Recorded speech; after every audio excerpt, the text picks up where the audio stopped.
This is the third annual CSAD Global Readathon, honoring narratives from Africa and the African diaspora. Now to our award-winning author, Kiese Laymon, who is with us and is able to talk. He wrote the highly praised novel Heavy, an American memoir, the book earning him the 2019 Andrew Carnegie Medal for Excellence in Nonfiction.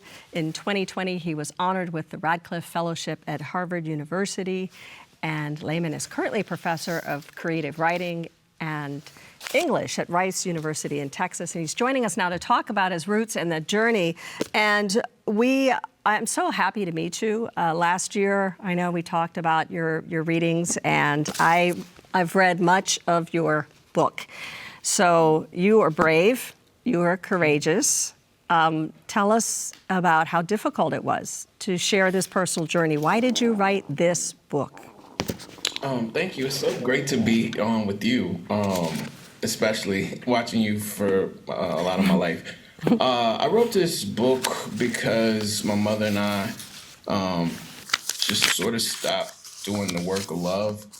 And my mother gave me like the art of fiction, of writing books and writing essays. And I was in my mid-40s, and various forms of addiction had gotten the best of both of us, and I just wanted to try to use the art she gave me to write ourselves out of that while connecting with the nation, and maybe asking the nation if some of the things that were stopping us from fully loving each other were possibly stopping the nation from fully loving itself.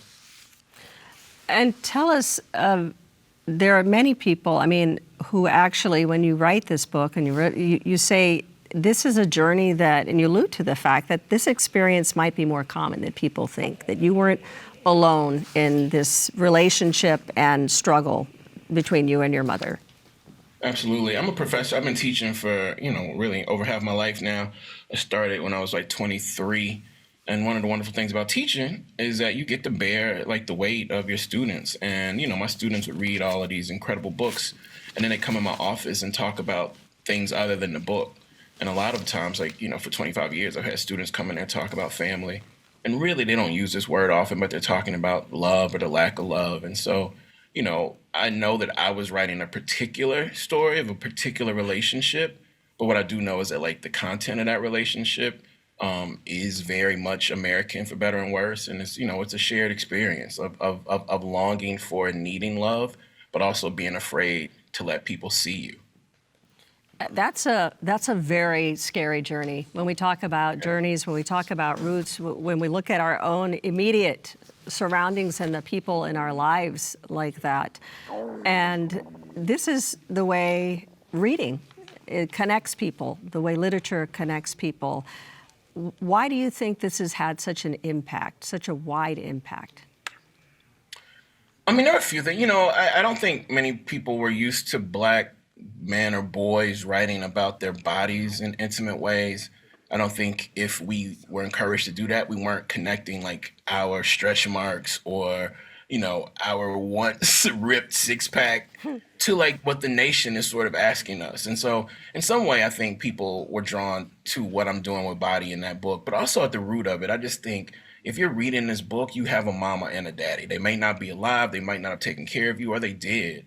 And I think at the root of it, I think people are really drawn to the way I drew the relationship between my mother and me. I think that is the entryway into Heavy. And I think there's a lot of different things that you can find and explore along the way. But at the core of it is this is a boy who loves his mother dearly. This is a mom who loves her son dearly. But something has happened. And can we understand that something? And is it possible for them to love better going forward? I think that's sort of universal, for better or worse. It's universal indeed. And, the book Heavy itself, there were so many different meanings that you used that concept, that word.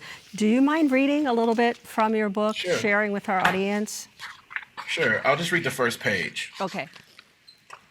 Ben, I did not want to write to you.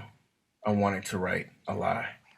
I did not want to write honestly about Black lies, Black thighs, Black loves, Black laughs, Black food, Black addictions, Black stretch marks, Black dollars, Black words, Black abuses, Black blues, Black belly buttons, Black wins, Black bins, black bins, black consent, black parents, or black children. I did not want to write about us. I wanted to write an American memoir. I wanted to write a lie. I wanted to do that old Black work of pandering and lying to folk who pay us to pander, to lie to them every day. I wanted to write a book about our family's relationships to simple carbohydrates, deep fried meats, and high fructose corn syrup. I wanted the book to begin with my weighing 319 pounds and end with my weighing 165 pounds.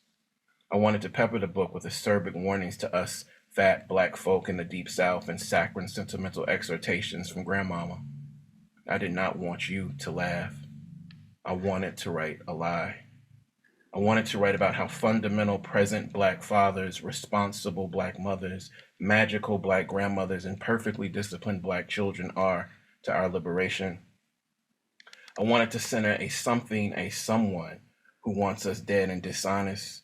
I wanted white Americans who have proven themselves even more unwilling to confront their lies, to reconsider how their lives limit our access to good love, healthy choices, and second chances.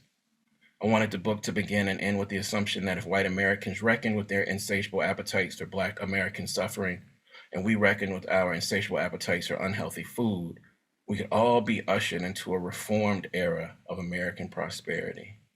I wanted to create a fantastic literary spectacle.